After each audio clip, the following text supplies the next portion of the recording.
샬롬 반갑습니다. 앤드롬에게 믿는 자의 권세 첫 번째 시간입니다. 오늘 말씀은 선택과 말과 행동의 영적 중요성, 선택과 말과 행동의 영적 중요성 말씀 나누겠습니다. 오늘부터 믿는 자의 권세라는 책을 설명하는 식으로 계속 진행을 해 보도록 하겠습니다. 앤드롬에게 믿는 자의 권세. 서론. 우리는 영적 전쟁 중에 있습니다. 영적 전쟁은 마귀와의 전쟁이 아닙니다. 영적 전쟁은 새롭게 되지 않은 생각 가운데서 일어나는 싸움입니다. 우리 대부분은 우리가 영적 전쟁 중에 있다는 사실을 거의 인식하지 않고 살고 있습니다. 영적인 영역에서 일어나고 있기 때문에 인식하려고 하지 않는 이상은 잘 인식이 안 됩니다. 그런데 중요한 것은 영적인 영역에서 치열한 전쟁이 일어나고 있는데 전쟁 중이라는 것을 모르면 원수의 공격이나 유혹에 무방비로 노출이 되고 그래서 결국 원수에게 도적질 당하게 된다는 것입니다. 그래서 지금 영적 전쟁 중이라는 것을 인식해야만 합니다. 마귀는 패배한 적입니다. 예수 그리스도의 십자가에서 결정적인 권세를 잃어버렸습니다. 그래서 마귀는 힘이 없기 때문에 교묘한 전략과 속임수를 통해서 사람들을 미혹하고 틈만 있으면 삼키려고 혈안이 되어 있습니다. 마귀는 속이고 유혹하고 두려움을 조장하고 세상의 시스템을 이용해서 세상의 문화와 흐름을 통해서 믿는 우리들의 생각을 조금씩 갉아먹고 있습니다. 우리가 미처 인식하지 못하는 가운데 우리의 눈과 말과 생각과 행동의 틈을 통해서 온갖 쓰레기들을 우리 생각과 마음에 심어 놓고 있습니다. 그래서 성경은 반복적으로 깨어있으라고 말씀하고 있습니다. 마귀의 간계를 대적하라. 적극적으로 싸우라고 말씀하고 있습니다. 그래서 우리가 영적인 전쟁에서 승리하려면 첫 번째, 우리가 영적 전쟁 중이라는 것을 인식해야만 합니다. 모든 것 뒤에 영적인 영역이 있고 우리의 삶의 배후에 영적인 힘이 있고 그 영적인 싸움은 맹렬하게 진행되고 있다는 것을 인식해야 합니다. 그리고 두 번째, 우리의 선택과 말과 행동은 영적으로 중요하다는 것을 알아야 합니다. 우리의 선택과 말과 행동은 반드시 결과가 있습니다. 우리가 무엇을 선택하고 무엇을 말하고 어떻게 행동하는가가 하나님의 능력과 복을 풀어놓느냐 아니면 마귀가 주는 죄와 죽음을 풀어놓는가를 결정합니다. 그냥 보이는 대로 보고 생각나는 대로 생각하고 느끼는 것에 좌우당하고 말하고 싶은 대로 말하면서 산다면 그 모든 것이 마귀가 침입해 들어올 수 있는 통로가 됩니다. 그래서 선택과 말과 행동을 훈련해야 합니다.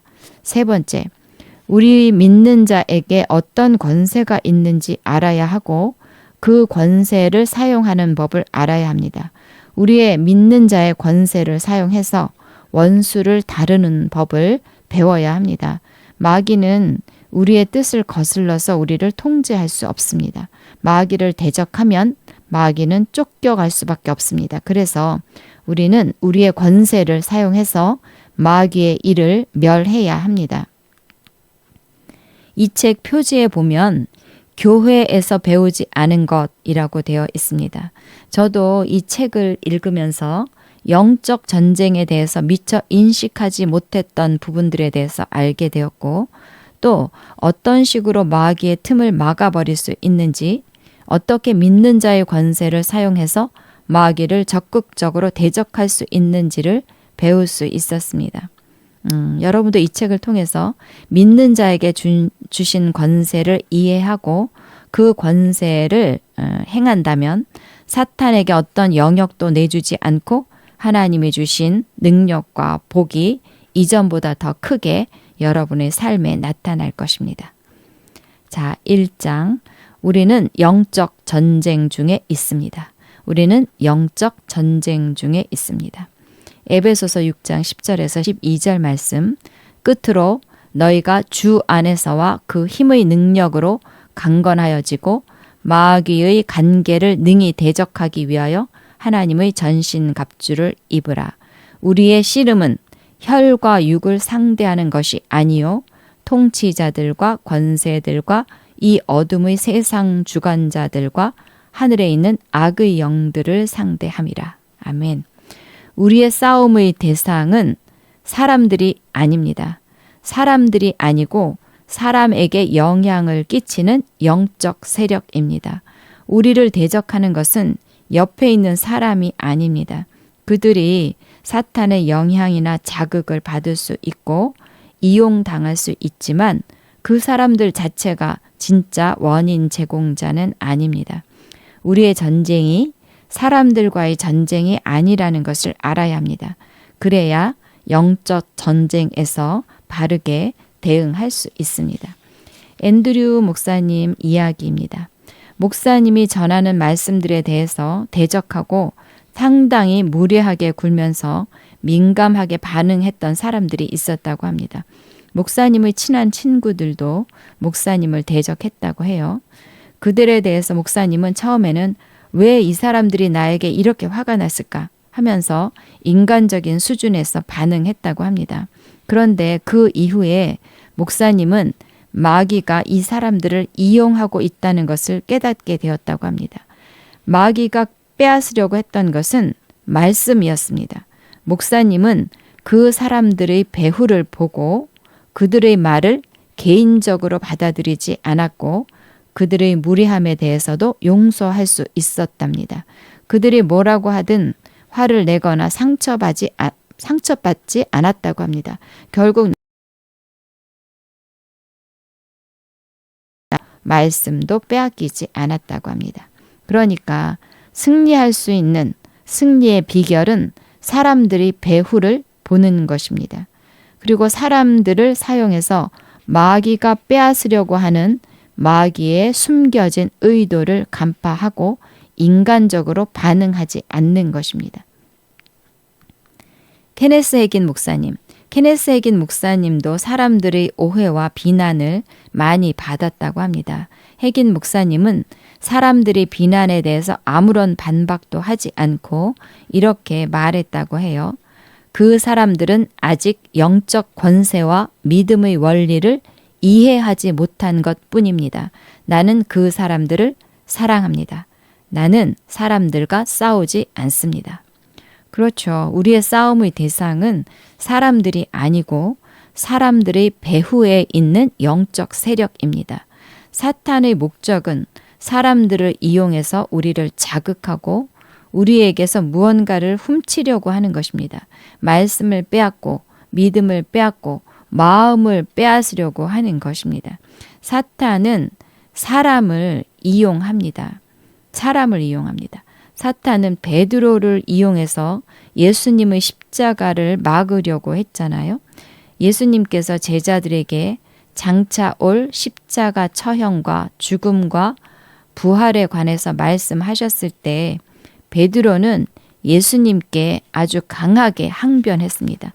베드로가 예수를 붙들고 항변하여 이르되 주여 그리 마옵소서 이 일이 결단코 주께 미치지 아니하리이다.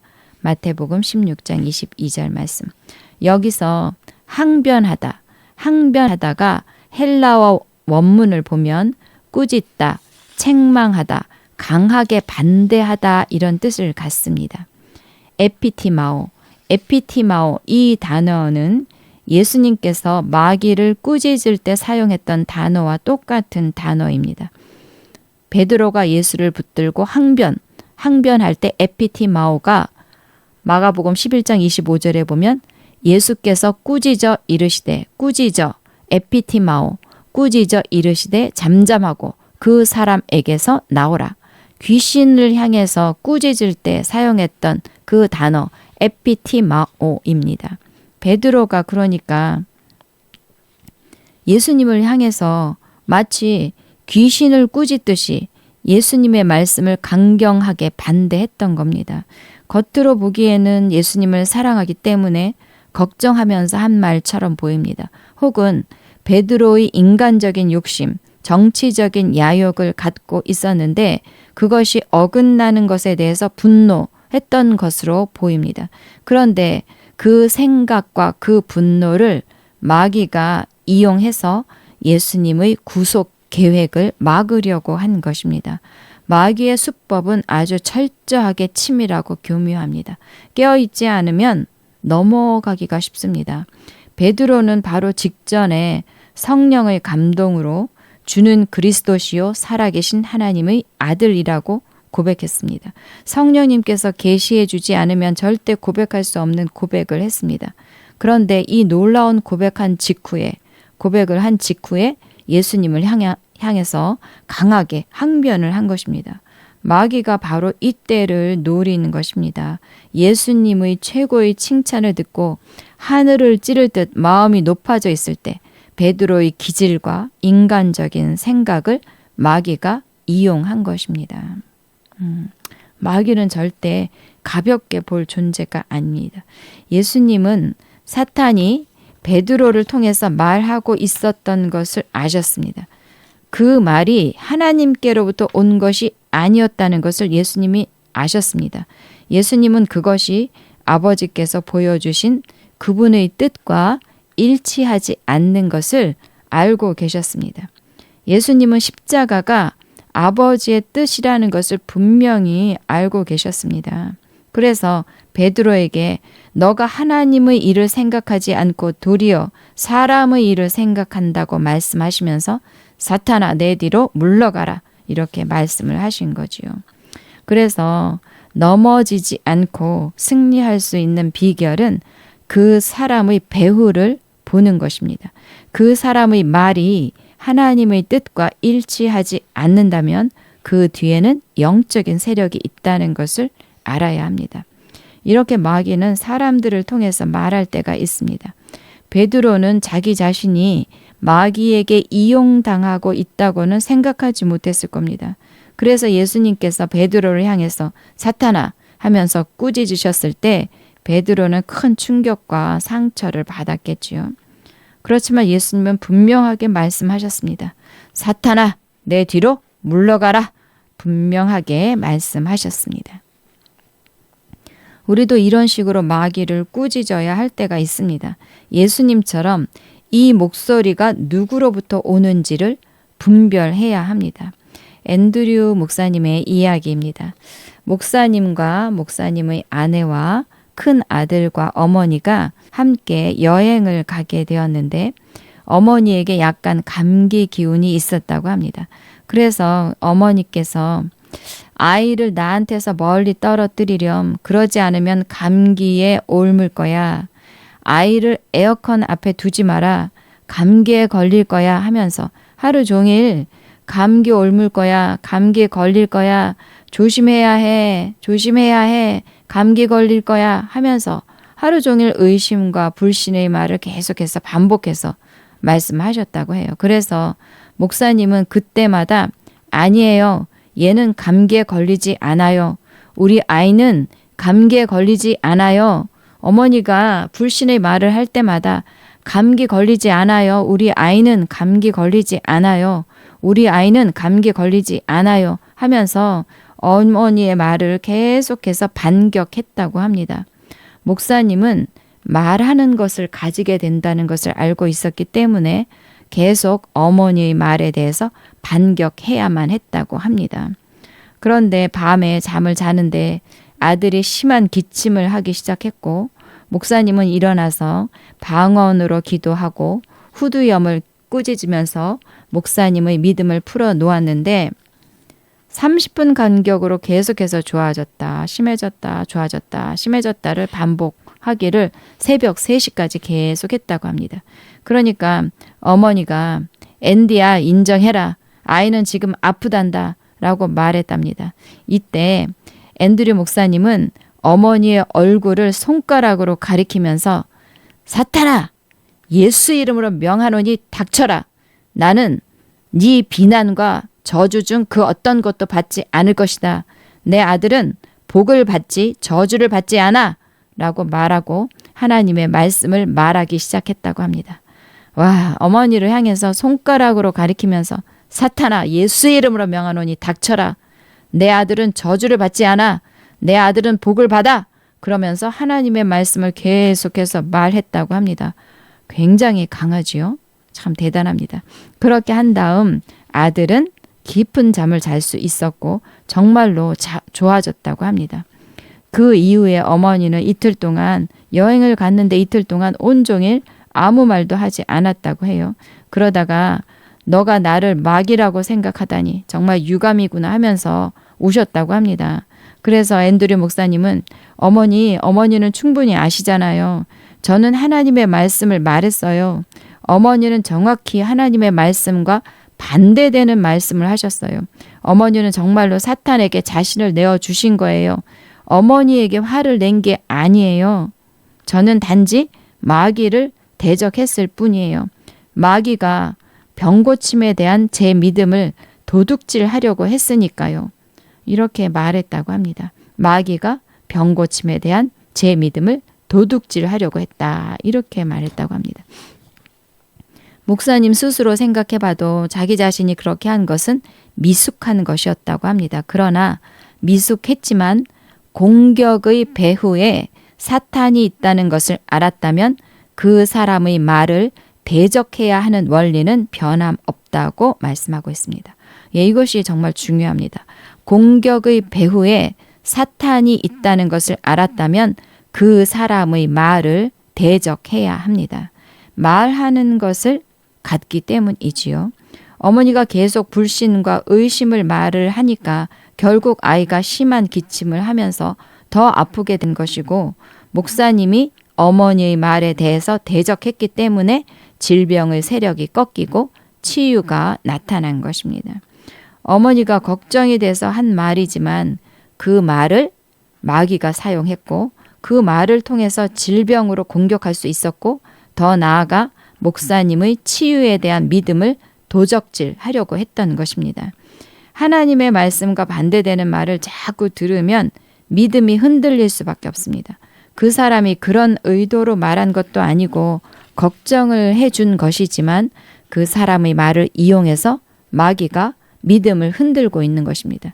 그럴 때 정확하게 분별하고 더 이상 믿음을 흔드는 그런 말을 하지 않도록 해야 합니다. 하나님의 말씀을 선언하면서 그 말을 대적해야 합니다. 우리는 누가 걱정을 해주면 고마워하면서 네 감사해요 하고 그냥 지나쳐 버리잖아요. 걱정을 해주는 거라고 알고 있으니까 그냥 듣고 넘어가 버리는 경우가 많은데 그것이 내 믿음을 흔드는 요소로 작용할 수 있고 그 말한 것의 열매를 내가 먹게 됩니다.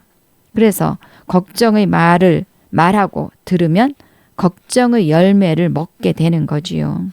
그래서 앤드류 목사님처럼 내 아들은 감기에 걸리지 않습니다. 내 아들은 저주를 받지 않습니다. 내 아들은 복을 받습니다. 주께서 샬롬 샬롬 샬롬 샬롬을 주십니다. 이렇게 말하는 훈련을 하십시오. 누가 걱정을 해줄 때 아니에요. 저는 감기에 걸리지 않습니다. 라고 말하십시오. 또 누가 걱정을 하고 있으면 단호하게 아니에요. 걱정 없습니다. 저는 감기에 걸리지 않습니다. 라고 말하십시오. 걱정하는 말을 대적함으로 믿음을 도적질 당하지 말아야 합니다. 그리고 우리가 아주 많이 쓰는 말 있지요. 조심하라는 말 아주 많이 합니다. 운전 조심해라. 찻길 조심해라. 빗길 조심해라. 눈길 조심해라. 위험하다. 조심해서 잘 다녀와. 조심해야지 큰일 난다. 아무 생각 없이 해왔던 말들입니다. 그런데 이런 말들은 두려움과 걱정에 기반을 둔 말이고 이 말을 통해서 마귀가 공격할 수 있습니다. 그래서 걱정을 말하지 말고 보호와 안전에 대한 하나님의 약속의 말씀을 말하십시오. 하나님의 말씀을 선언하십시오. 예. 우리는 하나님의 절대적인 보호와 호의 가운데 있습니다. 내 안에 성령님이 계시고 또 하나님께서 좌우로 안수해 주시고 위아래를 두르고 계십니다. 악한 자가 만지지도 못합니다. 나의 출입을 지금부터 영원까지 지키신다고 약속하셨습니다. 그래서 하나님의 절대적인 보호를 약속하시는 하나님의 말씀을 선언하십시오. 누군가 걱정의 말을 해주면 걱정 없습니다. 나는 안전합니다. 하나님의 호의가 나를 두르고 있습니다. 샬롬 샬롬으로 하나님이 지키십니다. 이렇게 말하십시오. 또 자녀를 향해서도 축복의 말씀을 또 보호의 말씀을 선언하십시오. 내 자녀는 저주를 받지 않습니다. 내 자녀는 복을 받습니다. 주께서 지키시고 보호하십니다. 어디를 가든 주께서 그곳에서 보호하십니다. 모든 질병과 위험으로부터 어둠의 세력으로부터 절대적인 보호로 지키십니다. 이렇게 하나님의 약속의 말씀을 선언하십시오. 말한 것을 갖는다고 약속하셨습니다. 우리는 영적 전쟁 중입니다. 영적 전쟁 중이라는 것을 인식하십시오. 우리가 가볍게 여기면서 늘상 하고 있는 말을 통해서도 마귀는 우리를 공격할 수 있습니다. 우리는 겉으로 보이는 것이 아닌 배후에 있는 영적인 힘들을 분별하고 인식해야 합니다. 마귀는 사람을 이용합니다. 사람을 이용해서 우리가 받은 복과 우리의 믿음을 도적질하려고 합니다. 사람이 우리의 싸움의 대상이 아닙니다. 우리를 화나게 하고 대적하는 것들의 근원은 사람이 아닙니다. 그래서 그 사람의 목소리가 누구의 목소리인지 분별할 수 있습니다. 그 사람이 나를 생각해 주는 말이라고 해도 말씀과 반대되는 말이라면 반드시 대적하십시오. 지혜롭게 대적하십시오. 우리에게는 마귀와 마귀의 말을 대적할 수 있는 권세가 있습니다. 걱정의 말을 받아들이지 말고 생명과 복과 보호의 말씀을 선언함으로 우리가 받은 생명과 복과 보호를 빼앗기지 마십시오. 여러분 사랑하고 축복합니다. 샬롬 샬롬.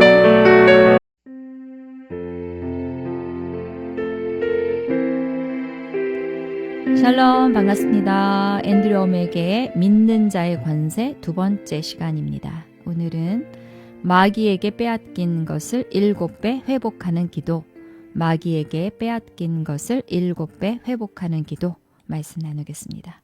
1장 우리는 영적 전쟁 중에 있다. 후반부입니다. 두 가지를 나누는데 마귀에게 빼앗기는 것을 회복하는 기도, 그리고 마음을 지키는 것의 중요성에 대해서 나누도록 하겠습니다. 우리는 영적 전쟁 중에 있습니다. 예수님이 주인이 되느냐, 마귀가 주인이 되느냐의 싸움입니다. 우리가 영적 전쟁 중에 있다는 사실을 인식하면서 살 수 있다면 지금보다 훨씬 나은 놀라운 삶을 살 수 있을 겁니다. 우리 순간순간 생각과 말과 행동이 얼마나 중요한지를 인식하면서 살 수 있다면 우리는 정말 놀라운 삶을 살 수 있을 겁니다. 우리 삶에는 나쁜 일들이 일어납니다. 그 나쁜 일들은 하나님이 보내신 것이 아닙니다. 그리고 우연히 일어나는 것도 아닙니다. 나쁜 일들이 우리 삶에 일어날 때 그 나쁜 일의 배후에는 적이 있습니다. 우리의 삶을 도둑질하려는 진짜 적이 있다는 것을 깨달아야 합니다. 그리고 그 나쁜 일을 가져온 원수를 다루는 방법을 배워야 합니다. 이 책에 보면 앤드류 목사님이 사기를 당한 일에 대해서 이야기를 하고 있습니다. 책을 출판하려고 출판업자에게 27,000달러를 주었는데 그 사람이 그 돈을 다 가지고 도망을 갔다고 합니다. 그래서 그 사람이 그 돈을 가지고 도망가는 바람에 추가로 더 돈이 들어가게 되어서 다 합해서 70,000달러를 손해를 보게 되었다고 해요. 목사님은 사기를 친 그 사람을 죽도록 패고 싶은 육신적인 충동이 있었지만 진짜 범인은 사탄이라는 것을 알았다고 합니다. 그리고 목사님은 즉시 잠언 6장 31절 말씀이 떠올랐다고 합니다. 도둑이 만일 줄일 때에 배를 채우려고 도둑질을 하면 사람이 그를 멸시하지는 아니하려니와 들키면 7배를 갚아야 하리니 심지어 자기 집에 있는 것을 다 내주게 되리라. 도둑이 도둑질을 하다가 들키면 도둑이 자기 집에 있는 것으로 7배를 갚아야 한다는 말씀입니다. 하나님께서 갚아주시는 것이 아니라 도둑이 7배를 갚아야 한다는 겁니다. 목사님은 사기를 당한 이 일의 배후에 귀신의 세력이 일하고 있었다는 것을 알았고, 그래서 사기를 당했다는 것을 알게 되자마자 이것은 마귀가 나에게서 도둑질을 하고 있는 거다. 그리고 내가 그를 붙잡았어. 그러므로 하나님의 말씀에 의하면 7배로 갚으라고 요구할 수 있다. 이런 사실을 알았다고 합니다. 그래서 즉시로 종이를 꺼내서 계산을 했다고 해요. 7만 달러의 7배는 49만 달러. 49만 달러. 목사님은 화를 내고 우울해하고 상처를 입는 것 대신에 할렐루야, 이것은 대단한 일이야. 금년에 49만 달러를 받게 되었어. 라고 말하면서 춤을 추고 하나님을 찬양하기 시작했다고 합니다. 그리고 정말 그 해를 마무리할 때쯤 정확하게 49만 달러를 갖게 되었다고 합니다. 즉시 49만 달러가 들어온 것이 아니라 몇 달간 기다린 후에 정확하게 49만 달러가 들어왔다고 합니다. 정말 우리 삶에 반드시 적용해야 할 말씀입니다. 하나님의 말씀은 약속이고 법입니다. 하나님은 하나님의 말씀을 하나님의 이름보다 더 높이셨다고 말씀하셨습니다. 이는 주께서 주의 말씀을 주의 모든 이름보다 높게 하셨음이니이다. 하나님의 이름이 가장 높은 이름이잖아요. 하나님의 이름이 가장 높은 이름인데 하나님의 이름보다 더 높은 것이 하나님의 말씀입니다. 그래서 하나님의 말씀에 약속된 것을 믿고 주장할 때 반드시 약속하신 바를 성령님께서 이루십니다. 말씀을 하나님께서, 성령님께서 이루십니다. 그렇기 때문에 우리는 잠언 6장 31절 이 말씀을 붙들고 하나님께 말씀드릴 수 있습니다. 마귀가 우리 삶에서 훔쳐간 것들, 건강, 재정, 인간관계, 시간, 평안 등등 내가 알지 못해서 마귀에게 빼앗겼던 것들을 발견했다면 마귀가 7배로 갚아야 한다고 하나님께 말씀드릴 수 있습니다. 이렇게 기도할 수 있습니다. 하나님, 하나님의 말씀에는 도둑이 들키면 7배를 갚아야 한다고 약속되어 있습니다. 저는 이 약속에 근거해서 마귀가 내 삶에서 도둑질한 것을 예수 이름으로 되찾습니다. 제가 도둑질 당한 것을 7배로 내줄 것을 주님께서 명하여 주십시오. 아멘.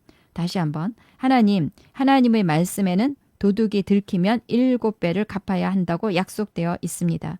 저는 이 약속에 근거해서 마귀가 내 삶에서 도둑질한 것을 예수 이름으로 되찾습니다. 제가 도둑질 당한 것을 7배로 내줄 것을 주님께서 명하여 주십시오.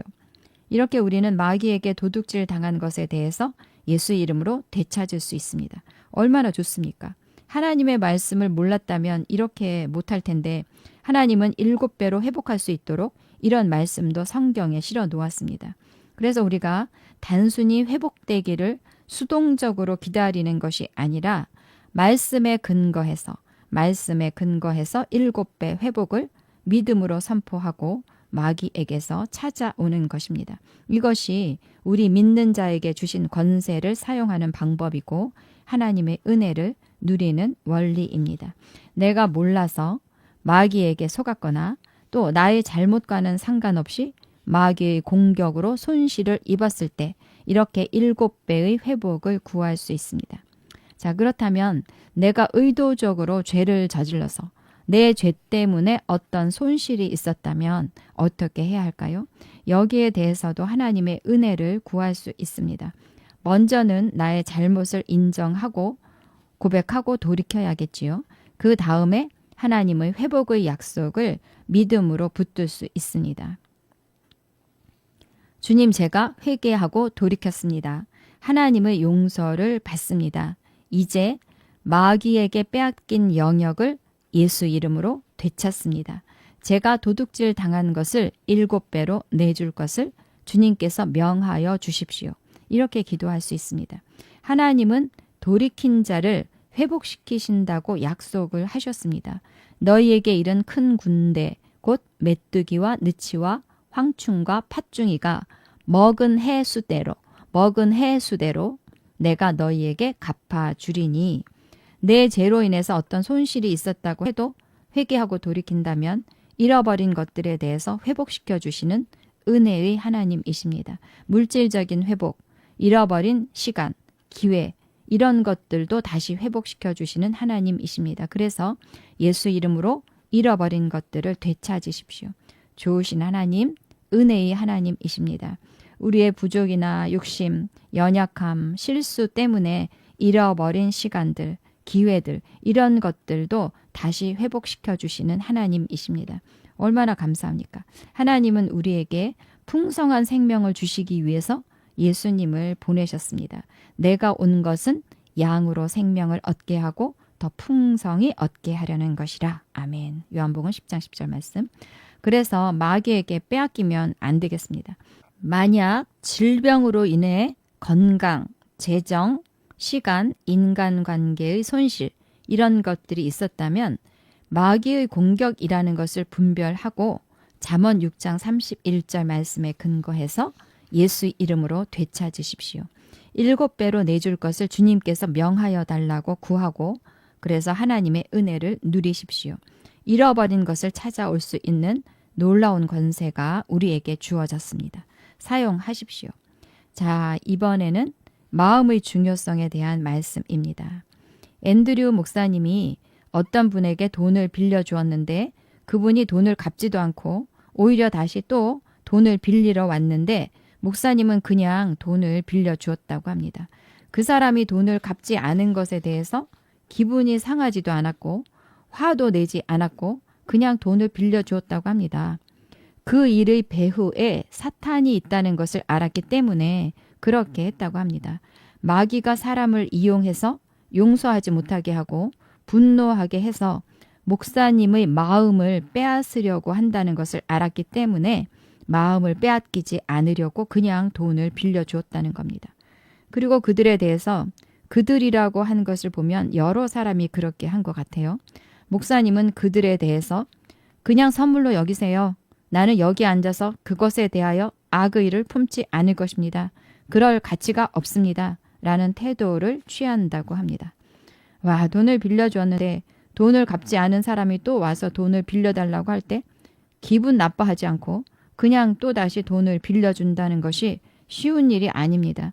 또 돈을 다시 빌려준다고 해도 기분은 나쁠 것 같은데 목사님은 기분이 상하지도 않았고 화를 내지도 않았다고 하니까 참 놀랍습니다. 그렇게 할 수 있었던 이유가 뭡니까? 그것이 맹렬한 전쟁이라는 것을 인식했기 때문입니다. 그래서 목사님은 어느 누구에게도 내 마음속의 자리를 내어주지 않을 것이다. 하나님 외에는 그 누구도 내 마음을 차지하지 못할 것이다. 나는 그 누구를 향해서도 용서하지 않는 마음을 품지 않을 것이다. 쓴 뿌리는 내 삶 속에 발파는커녕 발가락도 들이밀지 못할 것이다. 이렇게 하면서 마음을 지킨다고 합니다. 와, 정말 이 말씀 외우고 싶은 말씀입니다. 어느 누구에게도 내 마음속의 자리를 내어주지 않을 것이다. 하나님 외에는 그 누구도 내 마음을 차지하지 못할 것이다. 발가락도 들이밀지 못한다. 정말 중요합니다.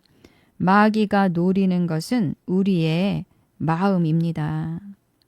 그래서 겉으로 볼 때는 돈 문제인데 그 이면에는 마음을 빼앗으려는 마귀의 숨겨진 의도가 있는 것입니다. 마음이 그 무엇보다도 중요하다는 것을 마귀도 알고 있는 거지요. 그래서 사람들을 이용해서 분노하게 하고 용서하지 못하게 해서 마음을 빼앗으려고 하는 것입니다. 그만큼 마음이 중요합니다. 하나님도 마귀도 원하는 것은 우리의 마음입니다. 그래서 영적인 영역에서 일어나는 맹렬한 전쟁은 마음을 마귀에게 빼앗기느냐, 마음을 하나님께만 드리느냐의 전쟁입니다. 마음을 누구에게 복종하느냐의 전쟁입니다. 우리가 이걸 알아야겠습니다. 잠언에도 보면은 그 무엇보다 마음을 지키라고 말씀하셨습니다. 모든 지킬 만한 것 중에 더욱 내 마음을 지키라. 생명의 근원이 이에서 남이니라. 잠언 4장 23절 말씀. 모든 지킬 만한 것 중에 더욱 내 마음을 지켜라. 돈, 가정, 건강, 사람들과의 관계, 명예 이런 것들을 지켜라가 아니고 무엇보다 마음을 지켜라입니다. 돈이나 가정, 건강 뭐 이런 것들이 우리에게 중요한 것들입니다. 그런데 이 모든 것들보다 더욱 지켜야 하는 것은 마음이라고 말씀하십니다. 마음을 지킬 때 다른 모든 것을 지킬 수 있기 때문이고 생명의 근원이 마음에서 나기 때문에 마음을 지키라고 말씀합니다. 여기서 근원이란 원어로 토차아인데 나감, 끝, 근원, 탈출, 도피 이런 뜻을 갖습니다. 그런데 민수기에서는 토차아라는 단어가 어디까지 이른다라는 뜻으로 쓰였습니다. 민수기 34장 말씀을 보면 돌아서 아그라빔 언덕 남쪽에 이르고 토차, 신을 지나 가데스 바네아 남쪽에 이르고 토차, 또 하살 아다를 지나 아스몬에 이르고 토차, 아스몬에서 돌아서 애굽 시내를 지나 바다까지 이르느니라 토차아. 하나님께서 이스라엘 백성이 가나안 땅에 들어갔을 때 너희 사방 지경이 어디서부터 어디까지 이른다 할 때 토차아라는 단어를 쓰고 있습니다. 그러니까 토차라는 단어는 경계, 한계, 바운더리를 의미합니다.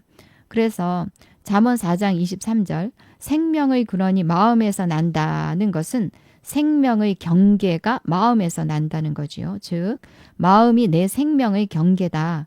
마음이 내 삶의 한계라는 뜻입니다. 내 마음이 간 곳까지 내 인생이 갈 수 있습니다. 내 마음이 간 곳까지만 내 인생이 갈 수 있습니다. 그러니까 내 마음의 크기가 내 인생의 크기입니다. 우리가 하나님의 생명과 본성을 받았고 예수님처럼 살 수 있는 놀라운 잠재력을 다 받았다고 해도 나는 그냥 쉽게 편안하게 적당히 누리면서 살고 싶다고 하면 거기까지 사는 겁니다.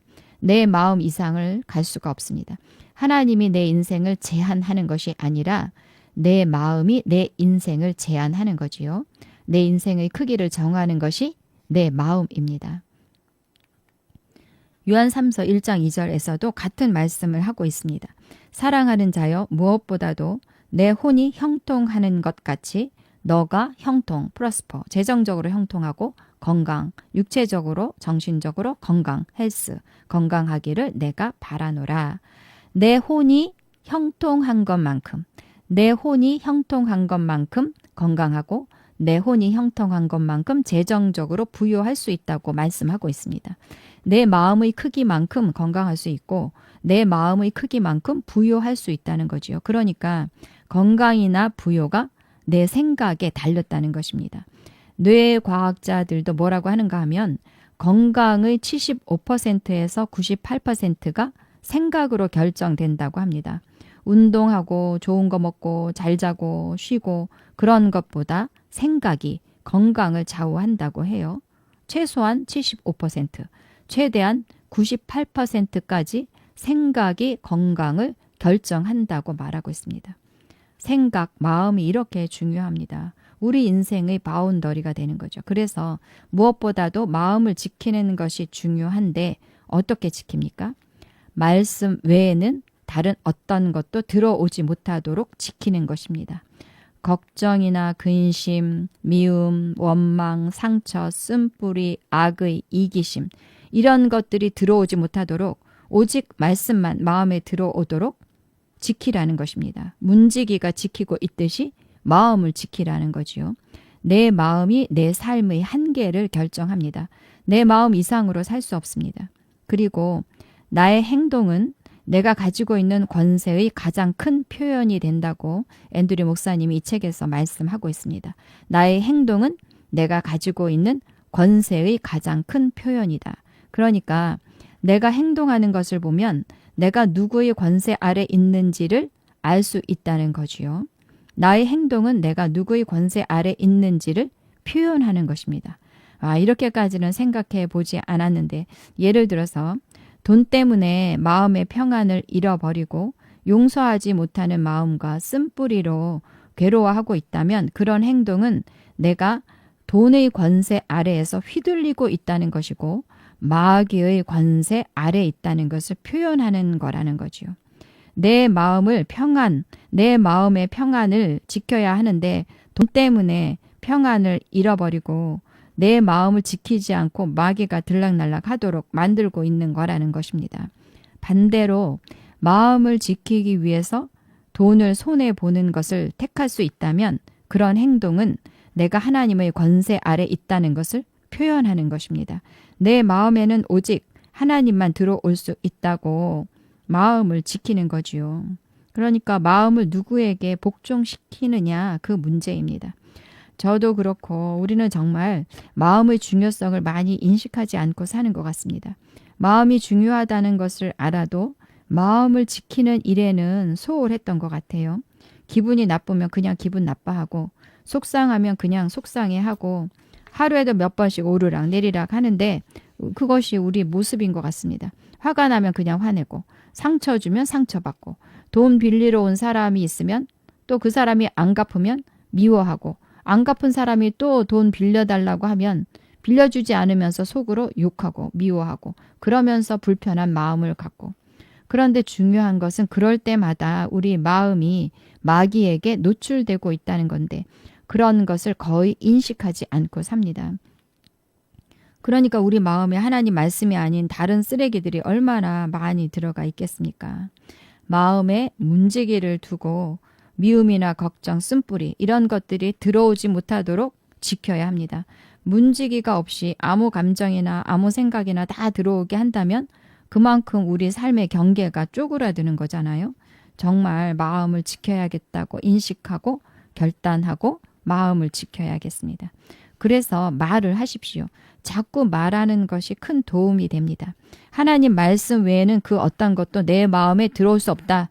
발가락도 들여놓지 못하게 할 것이다. 걱정이나 쓴뿌리는 마음에 들여놓지 않을 것이다.